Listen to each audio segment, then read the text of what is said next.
Hello everyone, the Talk Nonsense team here. We just want to say a massive thank you for all your support for this past season. We've had an absolute ball and we cannot wait to come back bigger and better for season 2. Thanks again guys, have a Merry Christmas and a Happy New Year.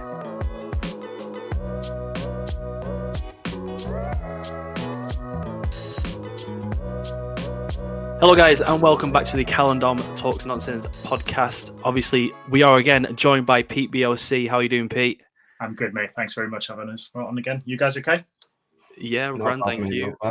Obviously, this is the last episode of the series, so we were asking Pete for weeks. Come on. It was just a communication error every single week, mainly because I had TikTok muted. That was my own fault, to be honest with you. But obviously, the World Cup has happened. England are obviously out, aren't they? And it is a shame. I want to give you guys thoughts quickly on the England game. Pete, what did you think about England in this tournament? England played really, really well in this tournament. I think it was an excellent tournament for England. The USA game aside, I think we can't really be that faulted. Scored good goals, had lots of different goal scorers, incredible performances, even from people like Luke Shaw. And do you know what I mean? Like people who I was a bit like had a question mark on them. Harry Maguire, obviously, as well. I'm like, no, they were fine. They did all right. They played quite well. I quite liked Southgate's tactics throughout the game. And I think the final game with France, we really showed that actually we're as good, if not better, than these big teams, and we can compete at the latter stages. We were very unlucky with that game with France. I think we were much better. Not much better than France, but we were certainly much better than the second half. I don't know if you guys play FIFA, but it felt like one of those games. You know, you just like you play someone and you just go in and go, how have you beaten me on that? Like, how on earth has that happened in real life? So yeah, awful from the referee. But I personally felt that England had a really good competition, and I think some players really shone through. I wanted to ask you that actually, Pete, about the referee, because that was the only man I could think about after that game. The entire night after was just the referee. He infuriated me. I think you can go on about it all night. The first penalty incident that he didn't give, and then how long he takes to decide. Actually, yeah, those are penalties. The ones that were given. The foul on Saka before France scored, and I just wanted to know what your thoughts were of the referee as a whole, because I've heard something today that he's in the selection of the 12 that could potentially have the final and officiate the final, which terrifies me. But yeah, I just wanted to know your thoughts on the referee, what you thought about it. Do you know what? I think a good starting point is I actually watched the game with my dad here. So my dad came down to Bristol to see us for Christmas and stuff. So I actually wasn't massively drinking. So I had quite a clear viewing of the game, which typically might not be the situation. I tell you what, at times he was consistent. I'll start on a positive. At times he was consistent in terms of letting things go. There were certainly things that England got away with, shall we say. Yeah.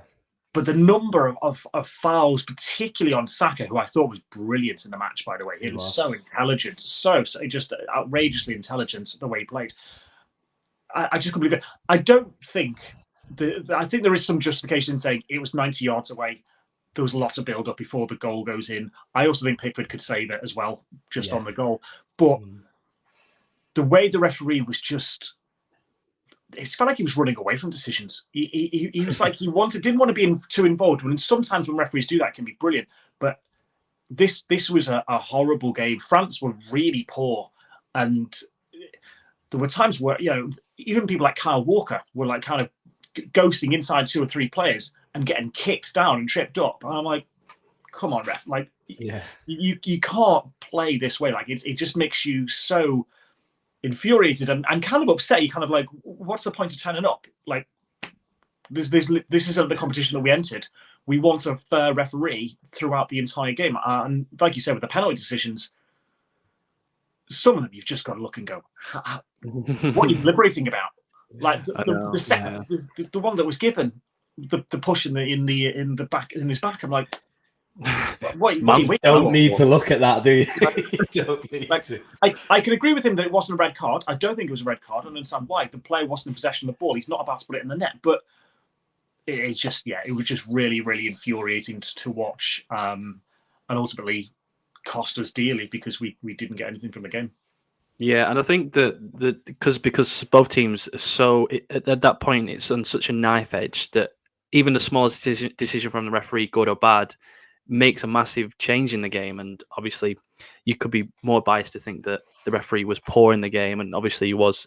As an England fan and as an England supporter, I'm probably more out on an outlook of thinking that way. But like you say, there was a few decisions that didn't go our way, and especially the fact that like you say, the Mount penalty, it was clear from the start. It wasn't even a decision that should have gone to the VAR. But going a bit further back from England to the whole of the World Cup, obviously the off the field situation isn't great. I fully believe that this is the best World Cup that I've seen in my lifetime. I don't know about you, Cal. What do you think about that? I think so. I couldn't go back and say that there's one that I've enjoyed more, that's had more twists and turns. Obviously, the games that are happening this week, the semi-finals, you've got Morocco in there, which is a brilliant story, and best of luck to them against the French. But yeah, I think for me, it's the one that's got me off my seat the most. I don't know if it's because I'm a little bit older than I was in the previous tournaments, but yeah, it's the one that I've enjoyed the most to watch, and I think it's the one I've watched the most of in terms of every possible game that I can watch. I've been all over, so I've definitely been hooked by this one the most, I think, that I can remember. For me, just thinking about the 98 World Cup was incredible. That's the first one that sort of sticks out in my mind that I remember watching a lot of. This is, as you guys say, I think it's the best World Cup that I've ever seen. As a football tournament, let's just talk about that side of it. The upsets, the phenomenal play from certain countries have just been incredible. The last minute goals, the 8 and 11 minutes added on almost every match. Like really strange, like awful penalty shootouts, just where incredibly gifted footballers are just doing dreadful pens. The excitement of this World Cup has been amazing.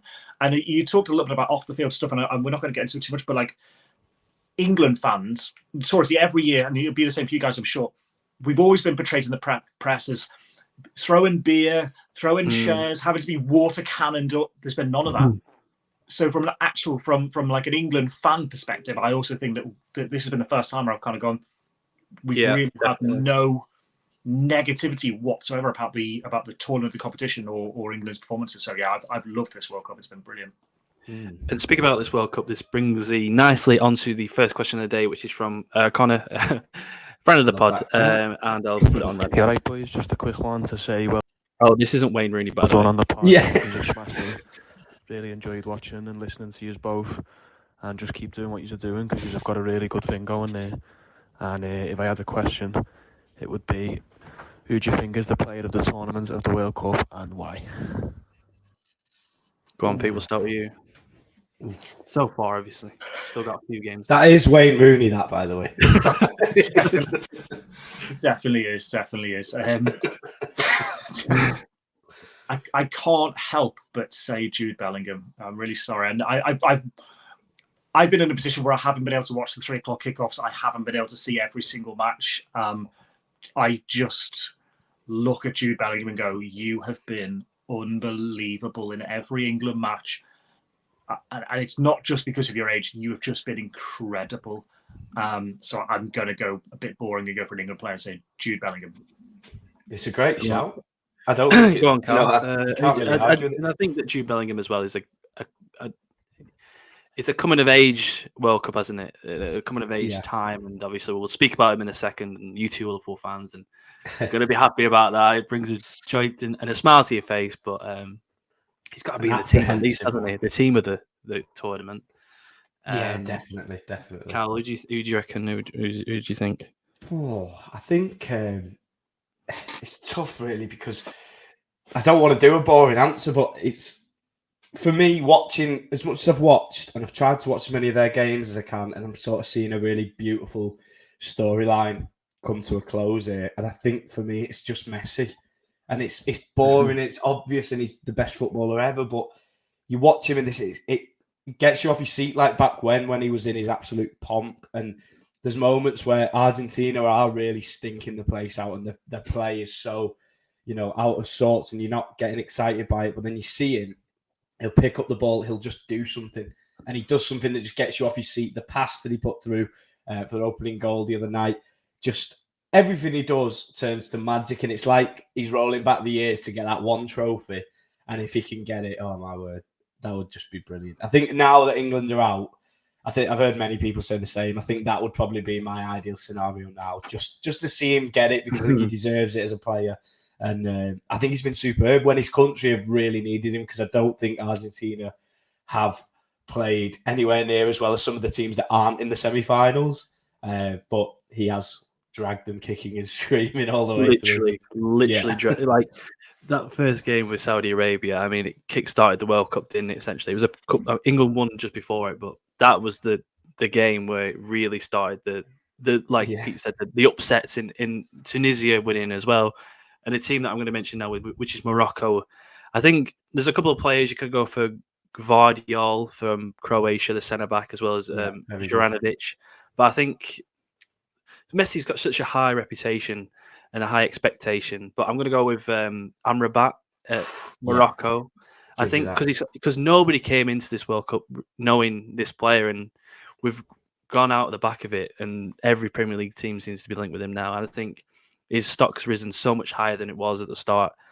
Whether or not that's probably best player of the World Cup, I'm not too sure. But that's the outside sort of shout. Other than, I mean, Messi and Jude Bellingham would probably be my other two, to be fair. Yeah. We got another question from the World Cup just before we lead ourselves into the Liverpool chat. It's from another mate of ours. Here we go.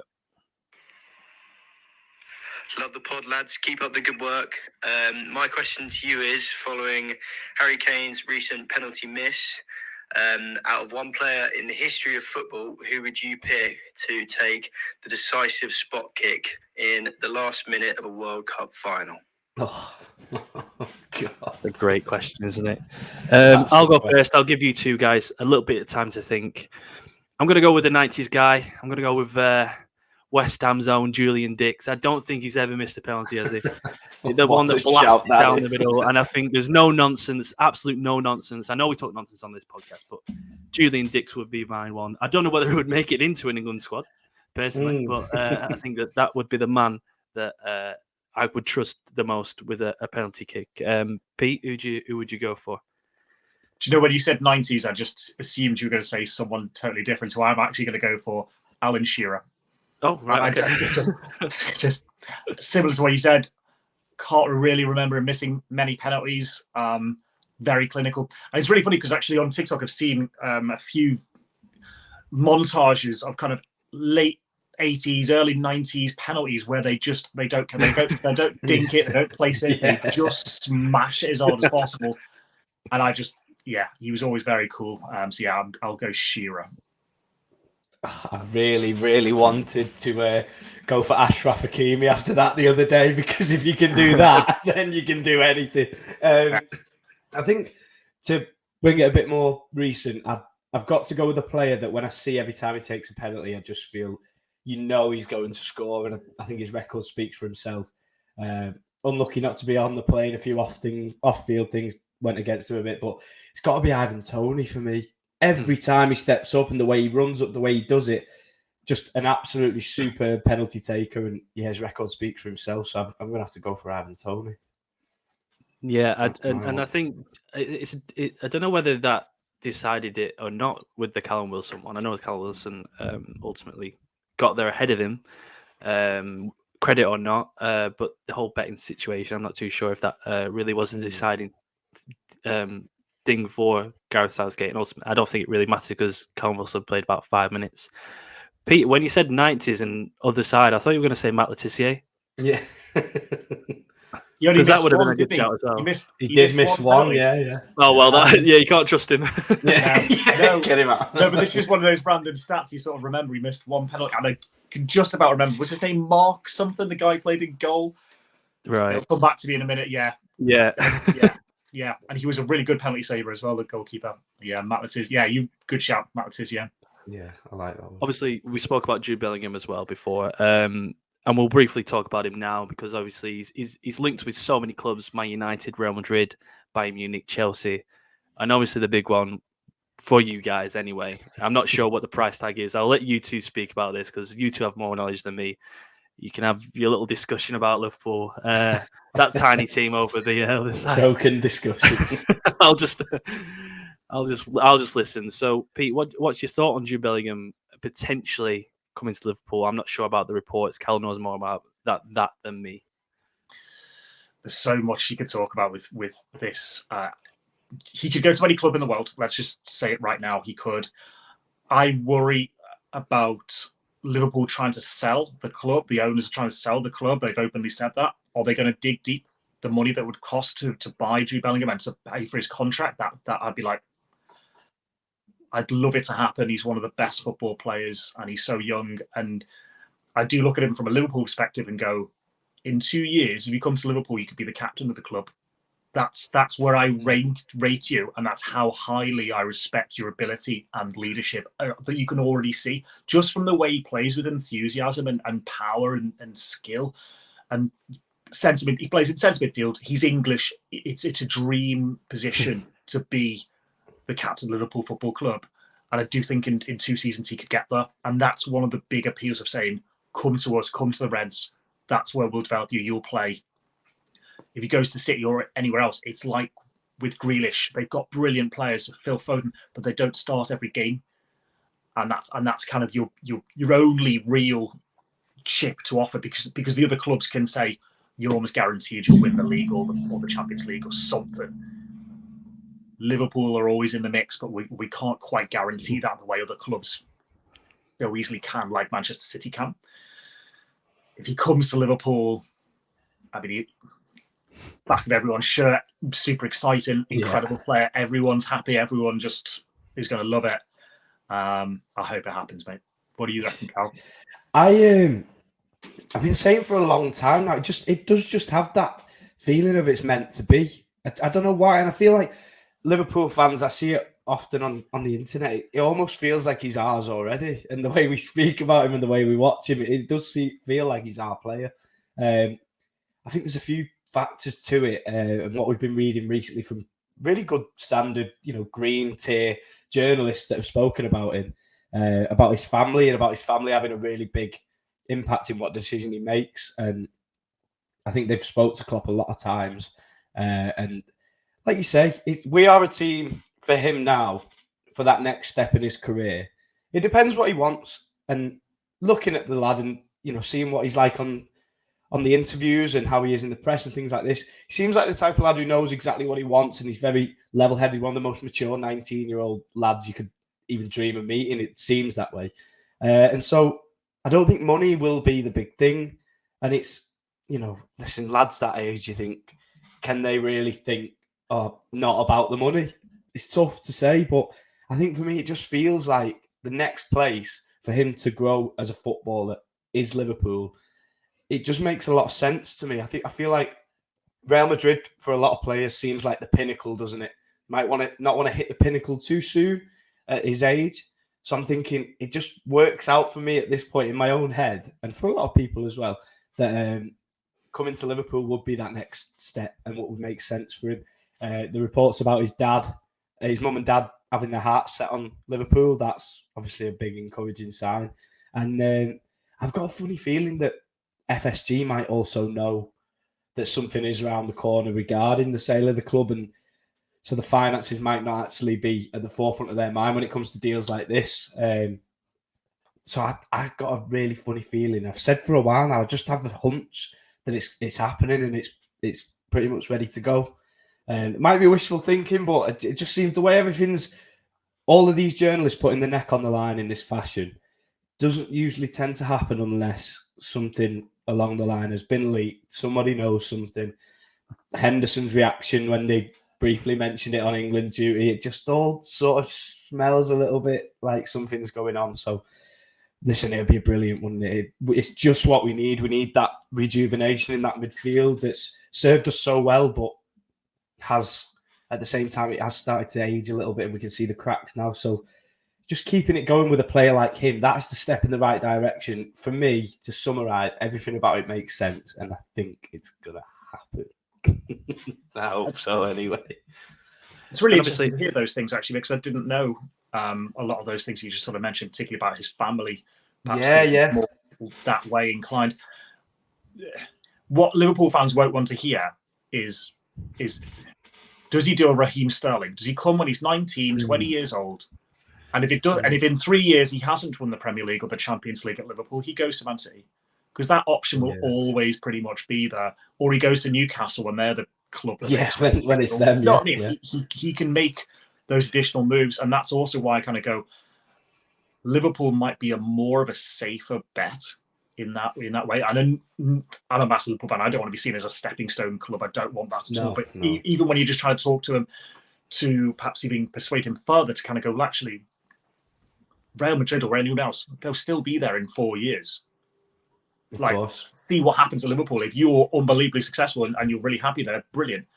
But even if you're not, and it doesn't work the way you want it to work, you still got that move, whether you're 19 or whether you're 23. That's so, max 4 years time as well. League footballer. 23 years old. I can't. It's mental to think about that. That's why he'll still be young at the next World Cup. It's mad. It's crazy. Got 3 more World Cups in him, hasn't he? Yeah. And obviously, just a quick one, because I know Pete, you need to go soon, because we're getting we're pushing the time, aren't we? But just a quick question before. What is your valuation on Jude Bellingham right now, both of you? How long's he got on his contract, Cal? Yeah, God knows. I know that he did sign one fairly recently, but I thought you were going to ask how many zeros. Well, yeah, I don't know. How I would value him is very different to how I think businessmen in football would value him. But I think I wouldn't be surprised to see him go for maximum around 130 million. I'd say we'd have to pay. I think. Which sounds mental, doesn't it? It's like The Price is Right, this, but just in millionaires terms, isn't it? I actually think it could be a bit lower than that. I think that it'll be more like, dare I say it, more like the Darwin deal, where I love that, by the way. You kind of throw in a large amount of money, like we paid 60 million to Benfica, which will then go to 8,500 if certain things happen. I think with Bellingham, you're investing a lot of money in the player, so I think it could be more closer to 100, but could easily get to 150, 160, depending on various bonuses and things that Liverpool want to have in place to kind of be like I've just said, like he becomes the captain of the club or he wins the Champions League or whatever. Yeah. They're not going to take a low. They're not going to take a low offer, are they? Just the 100 million. Don't worry about it. First in our history. But that's the figurative amount, though, isn't it? That's kind of the numbers that we're talking about. If he's got 3-4 years on his deal at the moment, you're paying his contract. Right, you're paying his deal. It's like when Liverpool got stiffed with the Mane fee. We got virtually nothing for Mane for how good he is. But he only had 1 year on his deal, and you're paying for the contract. You're not necessarily paying a fee, as in that's the value of the player. Yeah, it's a good point. And just a very, very last question. And you can say no comment if you're allowed to. We forgot it on the last podcast. The BOC. Are we allowed to ask what that means?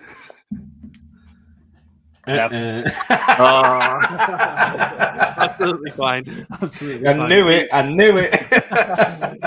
Carl before him was like, "Don't ask him that." I'm like, "I'm going to ask him." It's not uncomfortable to talk about at all. There are about 6 or 7 people in the world who know what it stands for. It's a group of friends of mine, particularly people we used to work with. But it's tight locked. It's like the Coca-Cola. If I get to a position where I don't have to work in a school anymore, then I'll tell you what it means. Okay. Well, I'll take that. We shall hope. Pinky promise. I like that. Cheers, But Pete. Pete, Thank you very much. It's been an honour, as always. You're always allowed back on the podcast whenever you like. But obviously, where can we catch you on any of the socials? Always on TikTok, all the time. So you can get to me on TikTok. I have Cameo now as well, so people can ask for personalised chants and stuff. And I've got my YouTube channel. You can catch me on there. Can I just add one other thing for you guys? Cal and John, I know how hard this is to kind of to have a schedule and to wrap up and meet up for quite an extensive period of time, and then you're going away and you're editing. You're doing a really, really, really good pod, guys. Honestly, I do listen to it, I do watch. I try to catch up as much as possibly can. So yeah, big up to you guys. So well done on doing your first series, and looking forward to the second one coming back. Cheers, buddy. Thank you very much for that. Love that, Pete. Pete BOC, love it. All right, cheers, guys. Enjoy the rest of the show. Cheers, buddy. See you later, Pete. There it is. That worked all right, didn't it? Obviously, after Pete's just been on, we will bring on Charlie Skeggs in a few minutes' time, obviously. But we have a couple of audio, just people who've been listening to the podcast. So if you haven't already, we'll be watching it, listening it with you right now. Obviously, we should have played this one while it happened. Just want to say how great season 1 of the podcast has been. Season 2 has definitely got a lot to live up to, especially with the Pete BOC episode. Keep doing what you're doing, lads. You're smashing it. Love that, Kane. Oh, that's brilliant. That. All right, I'm not sure. Who was that, Cal? That was Kane Slevin, Burtonwood's finest. I thought we'd get the BOC. Honestly, I thought we'd get it. We'll never get it. Well, this is another one as well, just to wrap it up, the first segment of the podcast, and probably our most seamless. By the way, Argentina are 2-0 up against Croatia. All right, fellas. Long-time listener. Love the pod. Absolutely love it. I'm not quite sure where you got the name Cal and Dom Talk Nonsense, because it makes sense to me. So looking forward to series 2. Smashing it, lads. Well done. Love that. That is former FC Burtonwood manager Stephen Sheridan. Love that, love that, mate. Thanks for that. We do appreciate all the people listening in and giving us messages of the podcast, because ultimately we just come on here, talk nonsense, don't we? This is sort of like a condensed version of apparently not now. Oh yeah, again, good point. We'd like to thank you, Dan, as well, for coming and doing that for Warrington. Obviously, it's difficult with the schedule, like Pete said. It's difficult to arrange stuff. People who've arranged to come on the podcast next season as well. We'll go through that at a later date, I'm sure. But something that we didn't announce, because it was on the cool down and I didn't put it out because we were absolutely battered on it, was the fact that me and Cal are going to start doing more sort of reactionary stuff for the podcast, for this channel, essentially. So I'll be on YouTube, Cal and Dom Talks Nonsense, similar to what I do on my own channel, but me and Cal are going to be speaking about it whenever Cal fancies it, whenever I feel like it should be a discussion rather than just me going on and waffling for 10 minutes. So that is a new announcement, essentially, for the next year. Just I don't know when we're going to start the next season. We will announce that at some point soon. But yeah, what we're going to do next is we're going to go over to Charlie Skeggs, a resident on the podcast, the quizmaster himself, and he has got his own random footballer to make the 11 out of our team. Ooh. So we'll quickly go over to there now, and we'll see you soon. Random footballer of the week. And we are back on to the second part, and Charlie's on the pod. Charlie's on the pod. Oh, I like this. I like this. The quizmaster's on the pod. I feel dead special. Yeah, there's my Pete BOC. Yes, there we go. Everyone's thrown in all the nice messages today, so we thought we'll surprise Charlie with them. Well, gosh, boys, what an intro. I feel so privileged. Thank you for that. And it's put a smile on my face. Thank you. I was about to say how you doing, but obviously with a smile on your face, you must be happy. I'm a lot happier now. But yeah, no, I'm okay. I'll just say to you guys before, I've been in work today. I feel like I look like death, but I'm happy to hear. I'm happy to see you boys as always. So this is the highlight of my week. So yes, I'm all good. Sounds absolutely fantastic. And obviously we're looking forward to the quiz later on. But first of all, we got a audio from a mate. I'll go play it now. Hey up, Cal and Dom Talk Nonsense pod. Just wanting to wish you well on your series finale. It's been an absolute pleasure listening on my way to work on the commute, and I look forward to hearing more and getting more football expertise and nonsense at the same time. Thank you very much. And that was Mick McCarthy with the audio. No, cheers for that, Ben. Thank you very much for that. It does sound like it, though, doesn't it? Wayne Rooney and Mick McCarthy on half an hour. I can't believe it. Beat that. I feel like I wanted to do, with Mick McCarthy, he goes like he does like his shaking. Oh yeah. That was good. That was good. Was it what was it? Careless Whisper. Careless Whisper. Yeah. But obviously, last week we had 9 players in our team, and we got Rio Coker and Jeremy. Where was it, Cal? Have you got the poll? It was. The poll. It was on a knife edge. It was. Plus 2 polls didn't get involved in it, so I think by that, I think we're going to go with Nigel Rio Coker. I think Nigel Rio Coker has edged it. That's a decision of ours and nobody else's, and it's all Toon Polls' fault. So well done. And congratulations, Nigel. But obviously, for once, it's not down to us or the people on Twitter who decides the random football of the week. It is down to our quizmaster. Are you ready for your... Let me just change the screen, put you on as the main guy. Just wait for the music. Wait. Here we go. This is it. Ready? This is it. Drum roll, please. To make the 11. This is it. Random footballer of the week.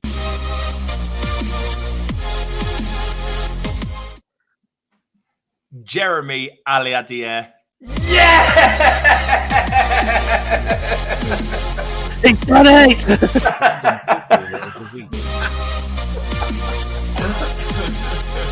Oh, get it. And that's absolutely fantastic. We've made it a 3-4-3 formation. Cal, would you like to name the team? Oh, yes. And from start to finish, number 1. This is. It's an absolute classic. It's Shaka Hislop in goal. We have a back 3 of Herman Hreiderson, Fabrizio Colaccini, and Maynard Figueroa. In the midfield 4, it's Pascal Chimbonda. It's Damien Duff, Nigel Rio Coker, and JJ Okocha. So good they named him twice. Front 3 of Juan Pablo Angel, Jeremy Aliadier, and Amir Zaki for the Calendon Talk Nonsense FC. Substitutes on today is Pete BOC and John. Well done, John. The Hall of Fame. Oh, youth. We've got attack. As you can see, we've got it from both flanks. We're playing a elbow system, so JJ Okocha going in from the left hand side. Pascal Chimbonda as a more of a defensive-minded fullback. We've got Damien Duff as a older head in that centre midfielder, with Rio Coker as a box-to-box midfielder, and the fluid front 3 of Aliadier, Zaki, and Juan Pablo Angel. Where do you think that would fit in the? Do you think that would place in the Premier League? Do you want me to tell you honestly? Do you know what? In its time, though. What do you reckon, Cal? I'll be generous and say I think. I don't know. Top 10 in their prime. They've got a bit about them, haven't they? Yeah. So I'll say 8th place. Charlie, as the manager of this team, how are you? You going into it, fierce rivals against whoever the other rival against. Well, Pete BOC. Obviously, you've left out the team. It's a controversial decision. It is. And John, obviously, an up-and-coming striker from the bench. He'll get there. How are you motivating this team? Well, to be honest, Pete BOC is a valued member of the squad. I have him more because he's a morale booster. He sings songs in the dressing room. He knows how to get the players fired up. Maybe, I might have to rely on him at the back end. But be honest, Pete, he's just a bit miserable. I've had to leave him out on principle because... I can't wait for your first meeting. John, I meant to say John, not Pete. Sorry, Pete. I meant John. I didn't see the graphic. Apologies, Pete. You're not miserable at all. John's the miserable one. Pete, you're actually the opposite. As I said, you're the opposite. You're our morale booster. But I have confidence in my team. I think they've put a bit of trust in me. And I'd say if we finish in top 10, I'd say I've done my job. Nice. Are you playing a sort of a Brexit style football, or is it more tiki-taka? What's the vibe? Oh, I don't know. See the team again. I mean, that midfield says all sorts, doesn't it? It's both so spectrum, isn't it? Tacky. I think Pascal Chimbonda must be pretty happy to be that far up the pitch, if I'm honest. I just try to squeeze him in. But do you know what, boys? As far as, random footballers, I'm pretty confident. I think that's a fantastic lineup. And some team, isn't it? When you look, it is some team, and it is some team because God knows who would have picked this mad bunch of people in our day. But you guys did, so fair play. Do you think if you could go back in time to like a random manager, would that be like his dream, his dream squad of that era? Like Alan Kirbishley? Yeah, Alan Kirbishley or a manager or a Steve Coppell would be made up. Yeah. Steve Coppell, eh? He'd love that. Should we do random managers of the random managers next season? Oh my God. On the merry-go-round. Felix Magath, I would go for first. Yeah. See, as a Spurs fan, I always go to like Jack Santini. What a random man that was. But I love him. Absolutely loved him. He was the one. Was Wendy Ramos actually the one that cup won it? But yeah. Oh, brilliant. Wendy Ramos, my God, that was a flop, wasn't it? Back in that day. But he won us a cup. True, probably. Was that? Speaking of cup, we are on to the final week of the quiz, and Cal is currently. Is that a good link? 1 point ahead. Are they ever? And obviously, go on. No, I was going to say it's been tight, and it's the final. And I'll be honest with you, with England going out of the World Cup, obviously, I'm sure you guys have talked about it. I bet my spirits have been a bit low, and I was thinking about what is the good topic for the final of the quiz. Now, I just want to ask you boys a sort of maybe connected question. Do you guys like watch the previous podcast back much? Oh no! I edit it and then I try and bastard. To say if I'd never go through it, I just know when to edit it. So I do watch them. I watch the good ones when I know they've been good. Well, we never watch the cool downs. I thought, considering it's the final, I thought, what better way than to reflect on a season of podcasts. And to be honest, they're not too difficult. They're more fun. I wanted to try and get a wry smile out of you all, but I've picked 6 moments from this season's podcast, and maybe an extra one for a bit of a laugh. But I thought we'll just test you guys to see if you can remember what actually happens on your own podcast. So, God! The one thing I did actually leave at last, sorry to go back to it on this team, was I forgot to put the Premier League appearances. I'm curious. Do you think that's over 1,000? Gotta be. Oh, I don't know that. I'll put it out. Damien Duff and Rio Coker, I think they would be up there. Yeah. Anyway, sorry. I'll put it out on our Twitter, the amount of appearances that this team has. But obviously, let's start with the quiz. Charlie, who is starting this week? There's 1 point between us. Do you know what? I think Cal always seems to call a bit of conspiracy. So I don't know why, if you guys want to just decide so we know it's fair. However, there's 2 questions that are directed. Like I've got one each that are directed at one person. So I guess I'm going to say, just because his name's first in the podcast, I'm going to say Cal. It's Cal and Dom. Therefore, it's like Ant and Dec. So that's it's not at all, is it? It's not at all. But Cal, good. I'm not the one. Anyway, carry on. Yeah, let's. How much do you remember? Right? How much do you remember?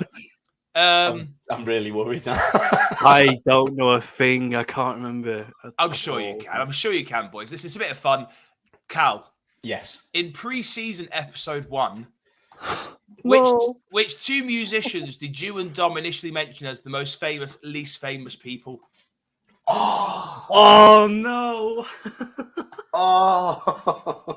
You both mentioned 2 people, as in like you mentioned one each. So there's definitely 2 names I've got here.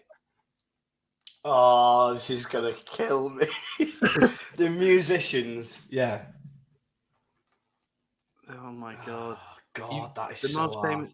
That's a great question because I remember it. I literally remember. It's right at the start, isn't it? Yeah. It was the first pre-season episode. Yeah. My God, what a fan! What a listener! Oh, which 2 musicians are the most famous, least famous person?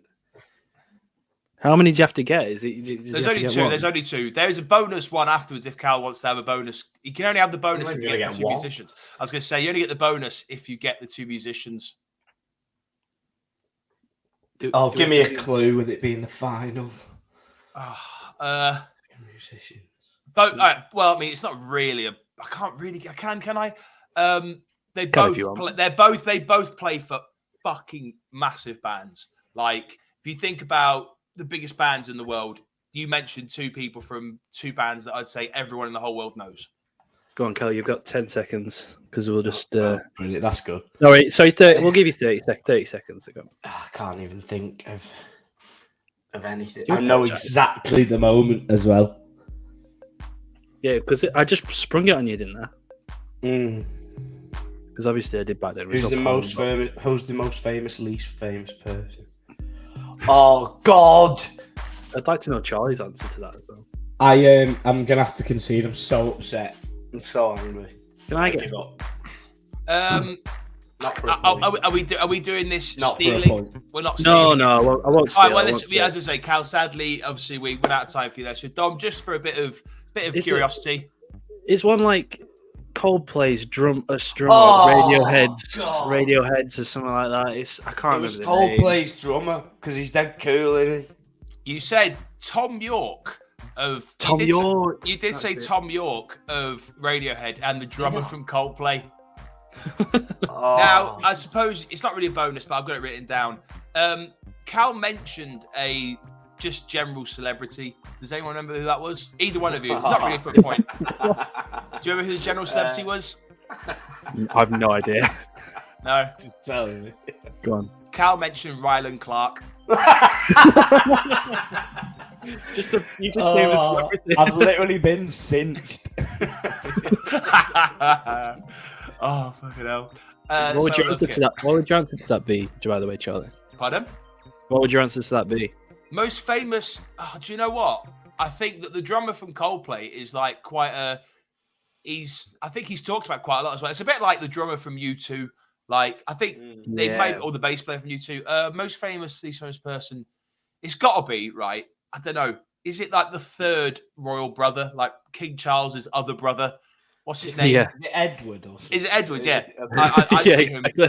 It's a great shout. I say that because Beth's watching The Crown, so that was in my mind. But yeah, like there's another brother. Obviously, there's King, and then there's we won't talk about the other one. But, but yeah. Anyway, let me have a look. Let me have a look at what my second question here is. Argentina have gone 3-0 up. They've gone 3-0 up. Yeah. Alvarez. Dom. Yes. In episode 6, which at the time, which recently sacked manager did Dom mistaken to be German? Oh God, come on. That's not that was literally an intro link. Was Ralph Hasenhüttl. That is correct, yes. There we go. Oh God, it's 21 on. Because it shows my ignorance. Right. Anyway. Cal. It was the link, though. It was the link. It was, you like this link? Yeah. From one German manager to another. Be good if he was. Right, Cal. Let's have a look here. Let's have a look here.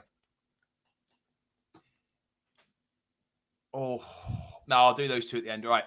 In the first pod of the season, again, this seems to be about Dom. Apologies, Dom. I'm not trying to dig you out for being comical here, but like in the first pod of the season, like as in the first real episode, if you will, not a preseason, Dom ranted about the sacking of Rob Edwards from Forest Green Rovers and the appointment of Slaven Bilic, quoting, "Everyone on Spotify, listen to me.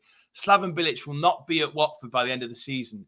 But how many players did Dom quote had left Watford in the overhaul of the past summer? Wasn't it like 100? Give him a leeway. Give him a leeway. Isn't it like 50? He said something mental. Like I want to say either 30 or 50. I'm going to say, Cal, you've got to choose one of those. It is, I think it is one of those, by the way. I feel like I should just choose 30, but I want to choose 50. I'm going to say 50. Yeah, do it. You did, because you're correct. It was 50. There we go, boys. Right. My God. What the fuck? I didn't even realize I've mentioned that. That was so long ago on the pod. Oh, there was a couple here. What, rants? Hang on. Back in the I must have more questions. Hang on. 1, 2, 3, 4. I must have more, surely, because Cal is currently back in the lead, by the way. Yeah, he is. I'm just checking for this. Oh no, I must have more. So I'm going to see if I can. Well, no, because I've got one for each of you here. So whose go is it? Dom. It's my go, yes. Dom. Where did Steve Bruce start his career? Yes! I knew there'd be an old quiz one in it. And I know it as well. Come on. Don't know the answer. Oh, is it Gillingham? What episode was it? Was it 2 or 3? I have to check actually. What episode was that? I think it was in the second. I think it was the second episode that Cal asked that question. I think in my head, for some reason, I have a team, and I can't get away from it. So I'm going to say Gillingham. You're right, you muppet. Oh, you pulled out the bag. It was Gillingham. Oh, thank God. I heard you stutter it under your breath just then. I was like, he's gone. Really? There might be a couple extra questions here because I might have bugged this up, but it's a bit of a laugh. Right, Cal. Thank God. I had time on that. In episode 3, Dom had a pint can out of shot and asked you what you thought it was, and he also claimed he wasn't something. So I need to make sure I reword this. But in episode 3, there was a little cut in between. You sort of, if you call it that, in between scenes, you were in between chats, and Dom said to you, "Cal, I've got a pint can out of shot. What brand of can is it?" And then you mentioned one particular brand, and then Dom said, "Well, no, I'm not blank." I think I said it was. I asked if it was Carlin, and he said I'm not. Some form of horrific term that a Carlin drinker would use. I think, did he drink a Heineken? Or was it Budweiser? It can't have been Budweiser. Well, I'm drinking one now. So. I know, that's what I mean. You always drink Budweiser, but I was like, it can't be because that's what you always do. So on the night, right, you initially said Foster's. It wasn't Foster's. You then said, "Is it Carlsberg?" To which Dom replied, "No, I'm not a sex pest." sex pest. But can you guess? So you don't. But the can that he was drinking, I'm going to give you 5 seconds to have a quick dark in before I say it's not. So it's not Heineken or Budweiser, is it? Because you've got one more. I'll give you one more option in the next 5 to 10 seconds. One more option in a can. What's he drinking out of a can? I don't even know. I wouldn't even know. What does he drink? What does he drink? What does he drink? I can give you some choices of drinks. I don't even. I'm gonna have to go with a. Oh, it's gonna kill me. This. I'm gonna go for Kronenberg. It's not Kronenberg. I think I would guess that though. I think that's something I'd guess. The drink that Dom was drinking that night was a pint can of Coors Light. Oh no! Why would you that? You wet lettuce. Where did that come from? And you had the audacity to say you weren't a sex pest. Oh no! Fucking wet lettuce instead. Oh, I lost my light. Hang on. Oh, there we go. There's an intro. Yeah, there's an intro there. Charlie's on the pod. On the pod. Oh, look at that. Here we go. It probably will fall again because it's totally precariously hanging there. Right, a couple more questions, guys. It's 22 all. Yeah, it is. Yeah, Dom's on. Well, from this, it's 22 all. Holy shit! You can take the lead here. Well, there's one more question each, and yeah, Dom, I'm going to read out a quote off my phone. I know what your reaction's going to be, but I just will love it. I just want to read it out for the sake of it. Let me just quickly get the right quote up on my phone. Who said this? Does Southgate want his job back after World Club, as Domino ES Pizza is looking for somebody to advertise the pizzas? Oh, wait. Did he not do that job when he missed the penalty sitter? Southgate, you pure dobber. Who said that? I think he's on your bench, mate. Mr. John Shirley. Oh, the man, the myth. That's is this the same John Shirley that also said 2 days ago, Dom told you I'm great at predicting all English team should do what the manager did, learn how to not take a penalty. Listen, Dom, something. No idea what that fucking next word is. There's nothing wrong with advertising pizza. What's this? He's getting some fucking coverage on this pod. This honestly, let's have a look. He's 1 sec. He's part of the team, right? Okay. Yeah, he's also part of the Wall of Fame in the middle. He's been on my video twice. He's been on this podcast 3 times. A real legend of the podcast, John Shirley. I don't know if you're 16, 5, or 64. He's one of the 3. You're always welcome on the podcast. We did try to get him on tonight, but his reply. Yeah, that's what that came from. I think I said, do you fancy coming on the pod? And then he ranted that stuff to me. I was like, okay. What a weird man. What a very strange man. Dom is winning. Well, we got one more question, but then I realise, hang about here, one sec. Right, Cal. I think I know what's happening. I think it's going to be right for our podcast. Let me just quickly see if I can get. I've got so many things up here. After his sacking from the BBC, who did Dom say would be on TalkSport next week? That was Hall of Famer Mark Lawrenson. Final answer. That is correct. Yes, come on. Right, boys. I think I would have got that wrong, you know. I think I would have said Trevor Sinclair just because he was already on it and sacked. Yeah. Boys, that's all the questions I have. However, we can't really leave it like that, can we? Because I think we are at 23 all. We are. So let's have a think. What kind of tiebreaker could we have, Charlie Skeggs? I haven't got anything planned, by the way. This isn't some sort of... I really thought you did that. No. I must have others. I don't think you boys want to end it on a bloody on a tie, do you? Well, like time limit on a certain... I don't know. I have no idea. Right. I'm going to ask you both a question from the past, and you're going to have to both. They're based around the same thing, and you both. It's a shootout, and this is a shootout like a penalty, sudden death. I'm going to ask you because I've still got the notes here. The height of the England players. Oh my god! And you have to give me the exact height, and a bit like a sudden death. One of you has to be right, and one of you has to be wrong. So we're going to go with Cal first. Cal. Yes. Can you give me the exact height of... Let's have a look here. Is this out of 5, by the way? Yeah. So I'm going to give you... It's basically like a penalty shootout. We've got to have it, right? I've got an England shirt on. Cal, give us the height of one Nick Pope. Oh, God. Well, I thought he was 6'7", didn't I?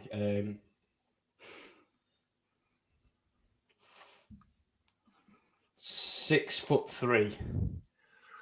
Cal, you are correct. First goal's gone in. Dom, can you give us the height of Kyle Walker?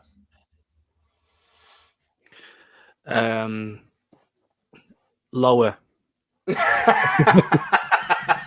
I like your thinking. Yeah. He is 6'1".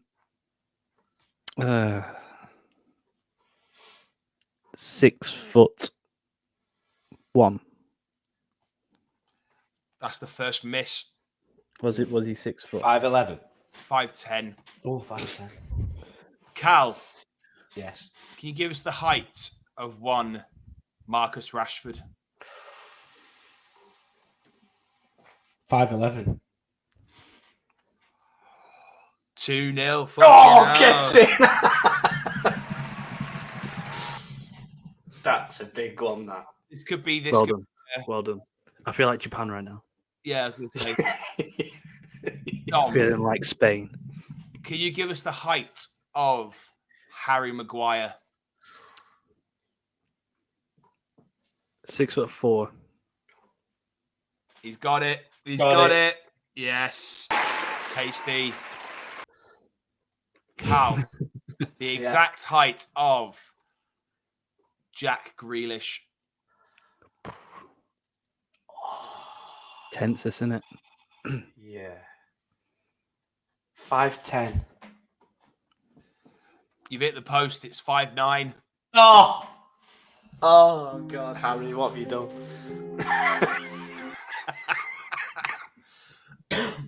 Dom. Harry Kane.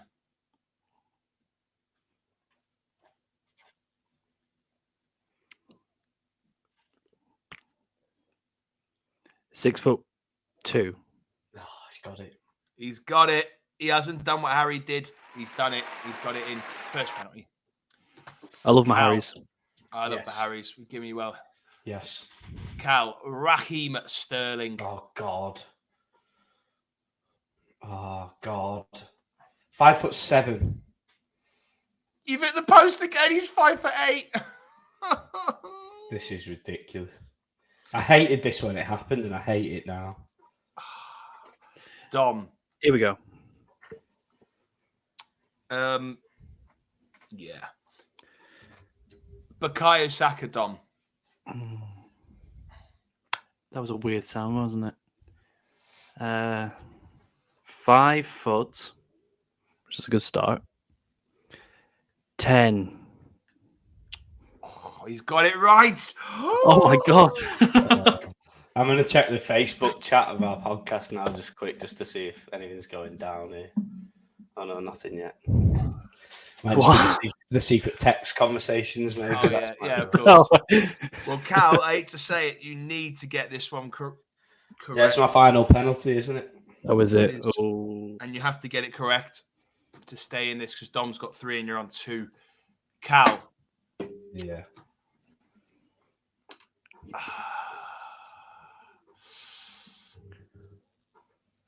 Calvin Phillips. Oh, God, I don't even know who he is. Oh, God.